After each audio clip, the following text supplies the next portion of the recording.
Get ready for Nate's top 10 films of the 2020's. So far, I guess. Hi everyone, we're halfway through the 2020s. In case you didn't realize that, we're now in 2025. Which is wild to me. This has been a weird decade in terms of things going on in the world.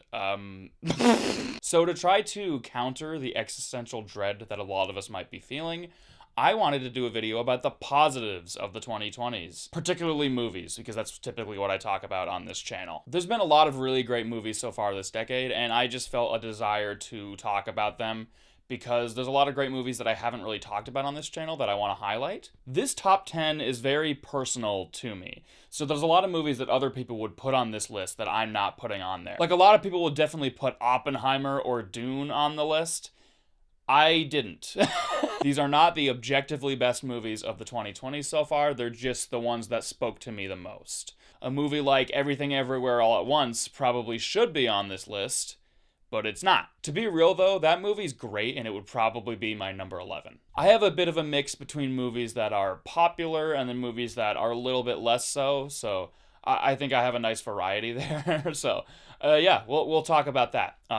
Without further ado, let's get on with this list. A lot of people, including me, have had a very contentious relationship with the MCU in recent years. I rarely watch an MCU project now, which is crazy because like maybe 5 years ago, I would have said, hey, I watch all the MCU projects, which is it's pretty wild. The last time I did watch something in the MCU was Deadpool and Wolverine, which I didn't like that much. That movie by some people was referred to as this big, like, MCU comeback movie. I never saw it that way. If anything, it made me feel worse about the MCU. So that kind of sums up where I'm at with this universe right now. I'm not very excited about it. However, I did really, really love the movie that I'm about to put on number 10 on this list. Number 10. Yeah, I feel like this movie was really popular when it came out, and then now people have sort of turned on it on the internet for some reason. Like, now this movie is seen as overrated and mediocre by a lot of people, and I never went into that crowd. I'm a huge fan of the Sam Raimi Spider-Man movies. Those are some of my favorite movies of all time.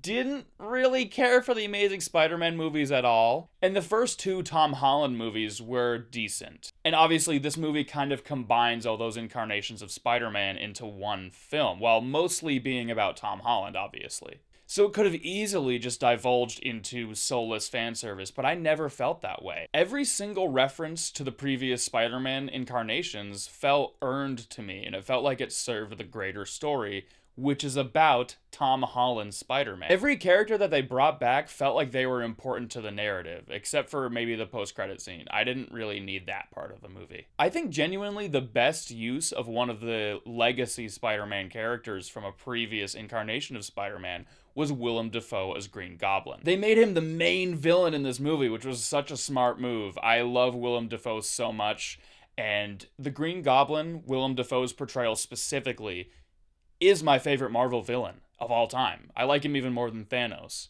And this movie just solidified that for me. And again, like I said earlier, this is about Tom Holland's Spider-Man. And I think this is the first movie that made Tom Holland's Spider-Man feel like Spider-Man and not Iron Man boy. He finally has stakes put on him. Like, he goes through the biggest challenges that any movie Spider-Man has ever gone through when you really think about it. He also makes mistakes in this movie because he's a kid and kids make mistakes, and he goes through the ultimate sacrifices in order to rectify those mistakes.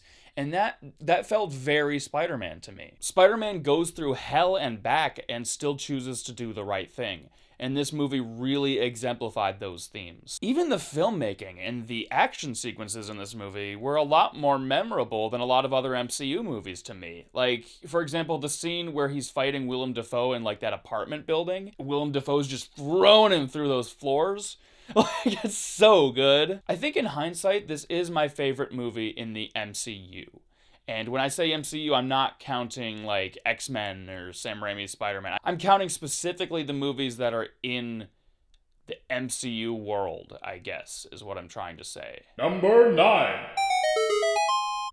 The summer that Barbenheimer happened was so much fun. Like, I miss that. Is it possible to be nostalgic for something that happened like 2 years ago? I still think Barbie is an excellent comedy. Obviously, it also has a lot of very serious themes about specific social issues, and I thought all of that was handled brilliantly as well. One of the other interesting things about Barbie is that it's basically an original movie. I mean, technically, you can't count it as an original movie because it's based off a line of toys.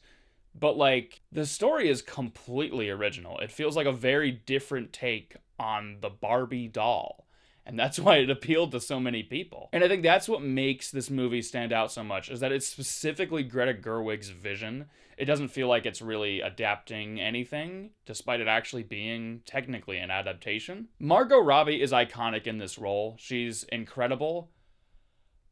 But I gotta give the award for the best performance in the movie to Ryan Gosling. I'm sorry. I think Ryan Gosling as Ken is an iconic comedy performance. He's incredible, and he'll be remembered for years to come. He should have won that Oscar. I'm sorry, Robert Downey Jr., but Ryan Gosling, man, I love that man. I love him. Number 8. This is a movie that seemingly nobody watched, and I don't know why. I grew up listening to the music of Weird Al Yankovic. I've always loved the guy. And in 2021, I got to meet him. I went to one of his concerts, and unfortunately, it was during the global pandemic. So it was through glass, and I took a picture with him, and they had to, like, Photoshop the glass out of the picture. So it looks fake, but no, we actually were standing next to each other. It was just...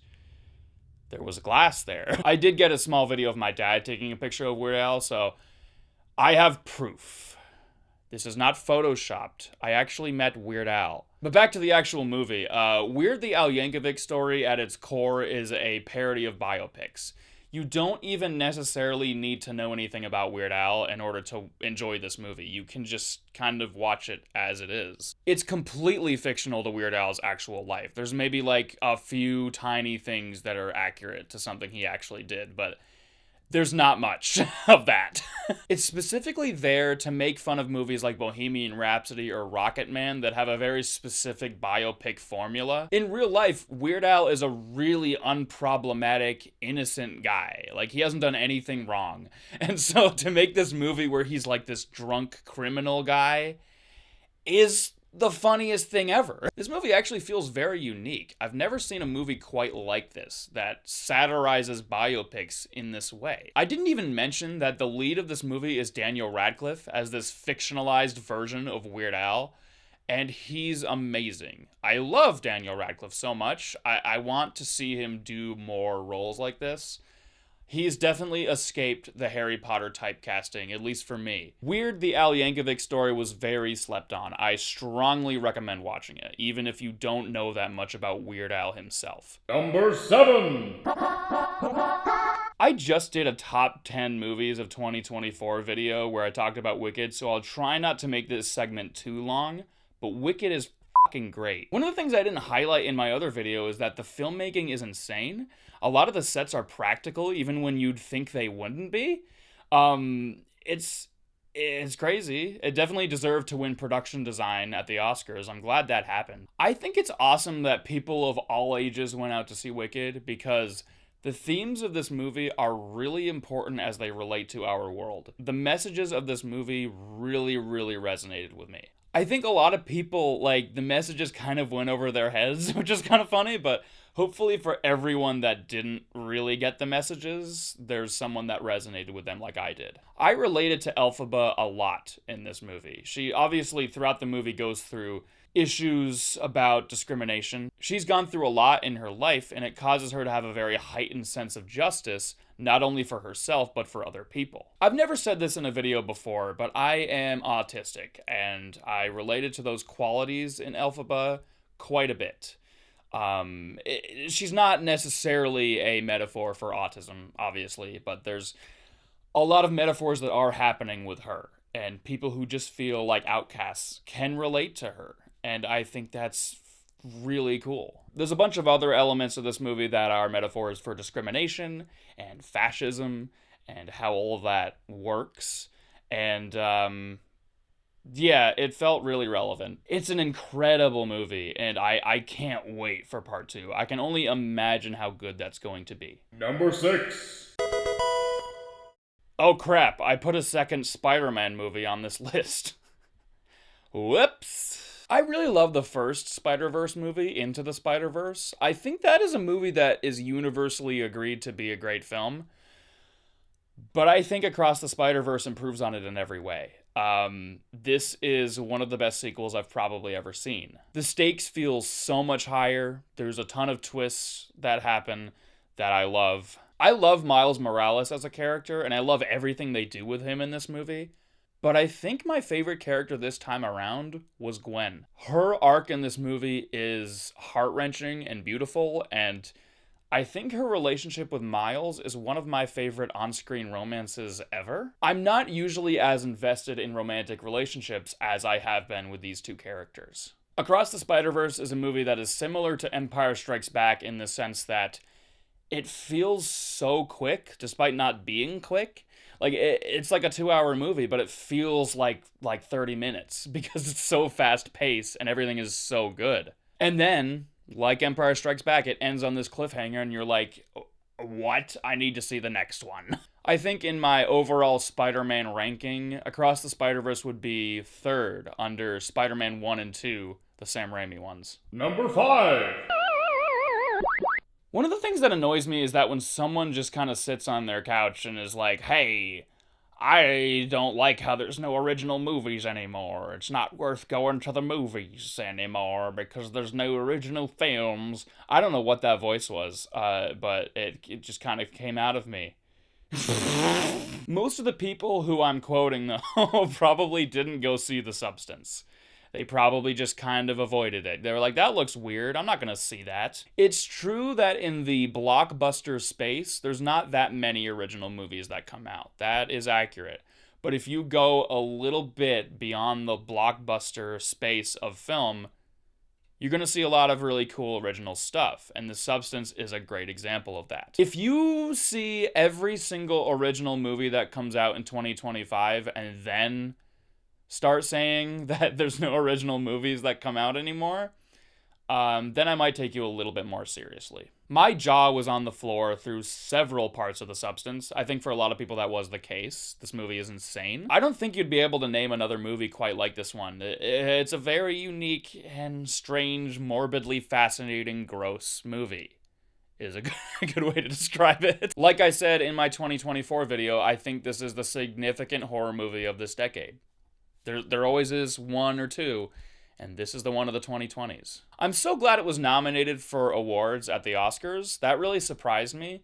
However, I have a feeling they're not going to do it again. Like, this is, I would like to say that this is a step in the right direction for the Oscars nominating horror films, but I don't think it is. I think this is a one-time thing, and then they won't do it again for another 5-10 years. I really would like to see the Oscars recognize horror movies and comedies and the genres that are underrepresented for award shows. I really would like to see that, and I have a feeling we never will. I like that the Oscars bring awareness to movies that wouldn't ordinarily be seen, and I think that is the best thing about the Oscars. But there's a lot more they could be doing that they're not doing, is what I'm saying. So nominate more movies like The Substance, please. Please. Number 4. Don't Look Up is a movie that I watched one time and was so devastated that I never watched it again. Maybe I will at some point, but it's not going to be easy. It just means that they accurately portrayed the messages they wanted to portray. Despite this sometimes being labeled as a comedy, I didn't really see it that way. There are funny moments in the movie, but I'm going to stop beating around the bush. This is a movie that is an analogy for climate change and how the world has responded to that crisis. It felt so real to me that in the last 10 minutes of the movie, I remember having an emotional breakdown. I was in tears. Any movie that makes me cry profusely in my room should be on this list. Number 3. I maintain the opinion that The Dark Knight is the best single Batman movie, but The Batman is the best incarnation of the character of Batman. Which is saying a lot because we've had a lot of really great versions of Batman, namely Michael Keaton and Christian Bale always come to mind. What's interesting to me is how different storytellers portray the Batman character differently. I think Batman is so great because you can interpret it in a million different ways. That's what makes him probably my favorite superhero. Tim Burton took an approach where there's somewhat long periods of his two movies where you don't see Batman very much. Bruce Wayne might pop up a few times, but there's long periods of time where we're just seeing people react to what's going on with Batman, and we don't see him that much. And so when you do see Batman, it's really rewarding. You're like, oh my god, this is really cool. Christopher Nolan focuses a lot on Bruce Wayne and how Bruce Wayne tries to sway the public into not thinking that he's Batman, basically. There's a lot of exploration of that, how Bruce Wayne puts on this public persona to make him unsuspecting. With the Batman, Robert Pattinson is in almost every scene. There's hardly a moment where he's not in a scene. And for most of the runtime, he's in the Batman costume. Bruce Wayne is in it, but not that much. Exploring the character in such detail where he's in almost every scene is a really unique way to make this movie feel different from the past ones. The Batman essentially explores how Bruce Wayne feels more comfortable in the suit. He feels more like himself when he is Batman. I've also been debating for a little while now if Robert Pattinson is my favorite actor of all time. Like, I'm not even joking, I'm serious about that. He is incredible in so many roles. He's a chameleon. Like, he can make so many vastly different roles work. He never feels the same in any film. I've seen a lot of talk on the internet about how some people want Matt Reeves' Batman universe to feel more heightened, and they want Mr. Freeze to come in, and I think this universe works better being more grounded. James Gunn has already announced that he's developing a new Batman for his DCU, and I think that's where we're going to see a more heightened Batman, and that's why I'm looking forward to what James Gunn is going to do with Batman. Batman is a character that can be rebooted over and over, and I still get excited to see a new one. Like, it doesn't feel stale because of how different he can be interpreted. I could talk about the actual movie of the Batman for a while. I think it's incredible. And it's the best blockbuster to come out of the 2020s so far. Number 2! I'm Thinking of Ending Things was another movie that was very slept on. Not many people saw this either. It's one of those movies where when I watched it the first time, I didn't know what the hell was going on, but I knew that I was interested, and I knew I was watching something great. It's designed to be that way. It is artistic and abstract and weird. It's gonna turn a lot of people off who aren't, into that stuff. It's purposely meant to feel like a fever dream. I spent a long time analyzing I'm Thinking of Ending Things. And once you find out what this movie is really about, I watched interviews with Charlie Kaufman, who directed it, as well as the author of the original book that it was based on. Once you find out what this movie is really about, it's devastating. I'm not going to spoil the movie and its meaning because I'm sure most of the people watching this video haven't seen it, but it is really thought-provoking and really, really scary and great, and I love it. There are still parts of this movie that make me scratch my head, though, despite knowing what the meaning is. It's a weird movie, and I love it for that. I've only watched the movie 2 times because it is an unsettling movie, kind of similar to Don't Look Up. It's not a happy film. But there are a lot of funny moments in the movie, like Toni Collette and David Thewlis specifically are hilarious. Jesse Plemons has been giving so many fantastic performances lately, and this is one of them. This is one of his most memorable roles, in my opinion. Jesse Buckley is also excellent. I just try to watch this movie as blind as you possibly can. I think Charlie Kaufman is a genius. I've loved so much of his work, but I think I'm Thinking of Ending Things is my favorite movie that he's worked on.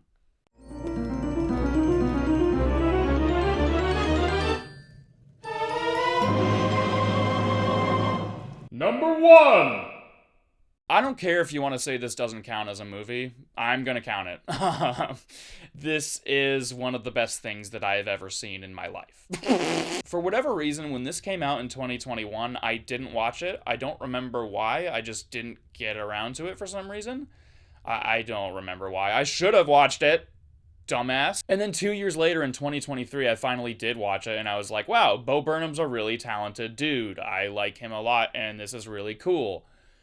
And then it kind of fell out of my consciousness and I didn't think about it for a while. I was like, yeah, that was really good. And then I just moved on with my life. For whatever reason, in 2024, I started listening to the soundtrack again, and there was something addicting about it. I'm not sure why it was addicting, but I was obsessively repeating songs, and then I slowly started to realize how much I was relating to them. I didn't have a lot going on in my life, so I guess that makes sense that I would relate to this. And repeat the songs over and over again every day. I found myself listening to That Funny Feeling in my room and crying. There were, again, personal things going on in my life that made this feel all the more relatable. To me, it has never felt more relevant, Bo Burnham's Inside. And I rewatched it like a week or so ago, and I was like, yeah, this is a cinematic achievement. And then my friend was visiting. He doesn't live around here anymore. And I was like, hey, want to watch Bo Burnham's Inside? And I watched it twice in 1 week. I think I have a problem. It's easy to forget that this entire special is made completely by Bo Burnham. There is no crew. It is all him. And that is the craziest thing ever. It's so much more than just a comedy special. It is a story about a man who is looking back on his life. He's looking at the state of the world. He is going through a mental health crisis. He's essentially having a massive crash out in this entire movie with the state of things. Often when modern politics or modern technology is satirized in art, it often feels kind of tone deaf and just kind of forced. But Bo Burnham's Inside is the complete opposite of that. It felt so real and so relevant. Bo hit the nail on the head for so many things. It's so good. And because Bo Burnham explores all these things, like looking back on himself and his career, looking at the state of the world, looking at his mental health, it became one of the most relatable things I've ever seen in my life. I rarely feel this scene. One of the things I also love about Bo Burnham's Inside is that it doesn't hold your hand. There are a lot of elements of this special that are open to interpretation, and they get you thinking about what he's trying to say. And so there's a lot of analysis videos on this special for that reason. Bo hasn't been seen in the public eye since this came out, essentially. I mean, a year after it came out, he did a whole hour of outtakes that he released on YouTube, which are fantastic, by the way. Like, even the deleted scenes are incredible. I do think the special that we got is paced perfectly, and everything about it is perfect, but I wouldn't mind seeing an extended cut with all the outtakes put in there, because I feel like that could be a fun experiment. So, because Bo Burnham hasn't been seen since he released those outtakes, I wonder if he's retiring?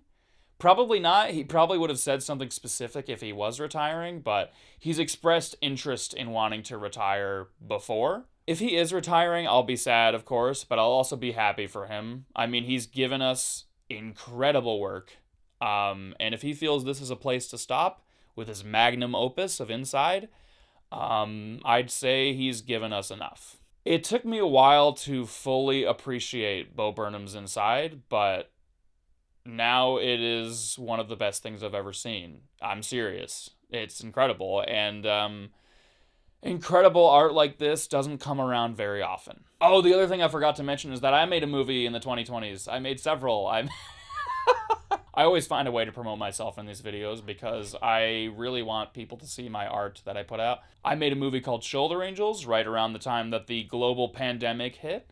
I made a sequel to that called Men Don't Cry. I also made a Christmas movie called Charlie's Christmas, and I made a comedy called Officer Joey. I will link those in the description. I'm very proud of the art that I was able to put out in the 2020s so far. So anyway, thanks for watching this video. I appreciate your support a lot, and I will see you all in the next one. Have a great day, night, afternoon, or whatever time you're watching this video. See ya.